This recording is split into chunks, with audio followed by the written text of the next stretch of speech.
Many moons ago there was a great warrior who became known throughout all his land. Everything in his world should have been perfect, but one thing haunted him his entire life. He feared being seen as weak and lazy like his father before him, who was known for his weakness and his debt. I have defeated and thrown the great fighter Amazaline the cat, and built my own property from nothing. Nothing can overcome me, for I am the greatest warrior. Amoifia, the land in which Okonkwo's clan lived, was very well known and feared by all the surrounding clans for their warlike nature. However, a conflict had taken place between Amoifia and a surrounding clan, and there had to be a peace negotiation, for the other clan did not want to go to war with Amoifia. Okonkwo, one of our daughters, has been murdered at the market at Mambaino, one of the neighboring clans. They have offered to give us a girl and a young boy named Akemafuna in exchange for our loss. The elders will hold a meeting tomorrow discussing these terms. I am assuming you will be there. Yes, I will be there. Thank you for sharing this news. After the matter was discussed in the meeting, the elders decided to send Akemafuna to live with Okonkwo, for he is the greatest warrior. Turn this boy into a man of Amoifia until we figure out what we want to do with him. Then, when he arrives, I shall take him to my household and put him to work. Okonkwo was a very great warrior, but he often got extremely angry with his wives. He had serious anger issues, and he would often beat them. And one time, he even shot at one before preparing for a festival because she disobeyed him. Akemafuna soon learned from these interactions to always obey Okonkwo. Akemafuna and Nwoye, Okonkwo's firstborn son, had built a brotherly-like relationship with each other, and it made Okonkwo very happy. And it also made Nwoye very happy. Ever since you came, my work has become so much more productive.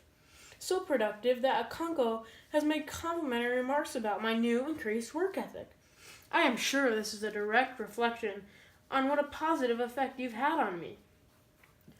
We sure are lucky to be brothers. Although Okonkwo never showed it, he felt much affection for Akemafuna, and after a few years had passed, they grew so fond of each other that Akemafuna began to call him his own father. A few weeks later, Okonkwo got some bad news. Okonkwo, the elders and the oracle have come to the conclusion that Akemafuna must die.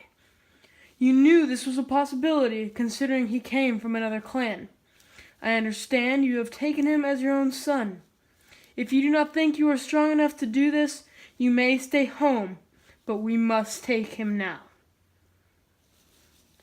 Of course, Okonkwo didn't want to be seen as weak like his dead father had been, so he decided to go with the clansmen to perform Akemafuna's fate. To disguise his plan, Okonkwo told Akemafuna the elders had decided to return him home. Akemafuna, it is time for you to return to your motherland. The other clansmen arrived, and Okonkwo led them out. It had been 3 years since Akemafuna had seen his mother or his family. As they began to walk, Akemafuna began to think about his old family, his mother and his sister, who he hadn't seen in so long. He thought about how much he would miss his family that he had made in Amoifia. He surely thought he would miss Nwoye the most. After a few hours of walking, the other clansmen suddenly stopped. Ekemefuna was confused. He did not understand what was going on, but he knew something was wrong. Then he turned around to think about what was going on. He turned forward and backward. He looked around him in his surroundings, and all of a sudden, one of the clansmen took his machete and sliced into him. He was terrified. He didn't know what to do. He ran to his father. "Great Okonkwo, save me! They have killed me!" But his father was part of it the whole time, and he sliced into him with a machete and cut him down. Ekemefuna was dead. For 2 long dark nights, Okonkwo could not sleep. His eyes had become red, and he could think of nothing besides Ekemefuna's tragic and awful death. Okonkwo was deeply hurt on the inside, but he would never show it because he did not want people to think he was weak. Not too long after Ekemefuna's death, there was another terrible experience Okonkwo's household had to go through. Ekwefi, one of Okonkwo's wives, ran into his room, and Okonkwo immediately knew something was wrong. "Okonkwo, come quick! My beautiful daughter Ezinma is dying!" "Not another one of your children! You finally had one that was good to you!" Ekwefi was cursed with evil chi. She had many times given birth to an evil spirit that died and came back in the next child's body, just to have it die again. Ekwefi had 9 of these children, and when she finally had Ezinma, she had hoped that she would finally have a child that would stay on her earth. "I'll send for the medicine man." A little later, the medicine man arrived. "I think I know what the problem is. Ezinma, I think you must have a cursed spirit stone. This is why you are always sick and always full of evil spirits. We need to find it. Do you know where such a stone could be?" Ezinma agreed to lead them to the stone which she had buried. She led them across the river and through the fields all around the land. She then came very close to a large peach tree, and she said, "This is where my stone is." So the medicine man began to dig. He kept going deeper and deeper for hours. It took him an extremely long time until finally he exclaimed, "I found it! The stone is here!" The medicine man arose from the hole he had been digging feeling victorious, and he had Ezinma's cursed stone destroyed. A little while later, Chielo, the priestess of the oracle, came, because apparently the oracle needed to see Ezinma. Okonkwo tried to stop her. He feared for his young daughter, and Ekwefi refused to let Chielo take her only daughter because she feared her fate. But Chielo took her anyway.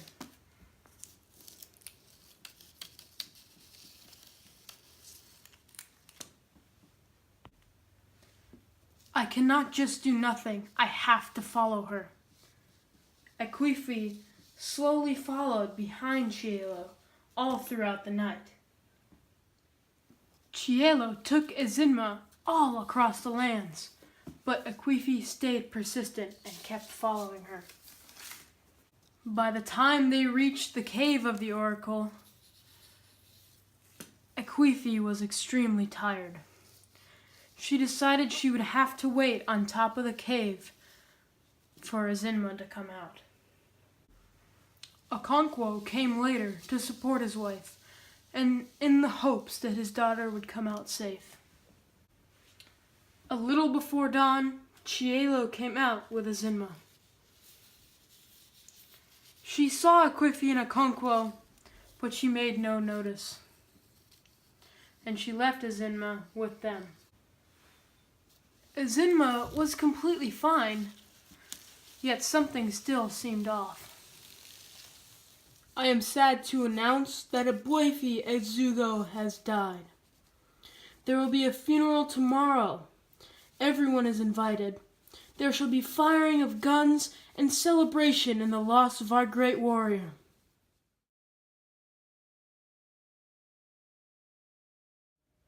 After a few months of good things for Okonkwo's household, there was a stir in the peace. Ezudu was an incredible fighter and an amazing man. He had some of the highest honors and titles in all of Amoifia. Now we must show our respect to our late clansman. Everyone shoots their guns to honor Ezudu. Unfortunately, Okonkwo's gun explodes, and a piece of it pierces the heart of Ezudu's son, causing the death of a clansman.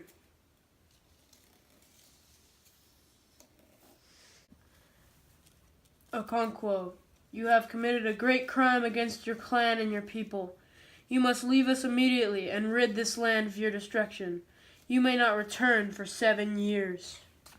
After hearing this news, Okonkwo gathered his things and his family and went to his motherland, Mbanta.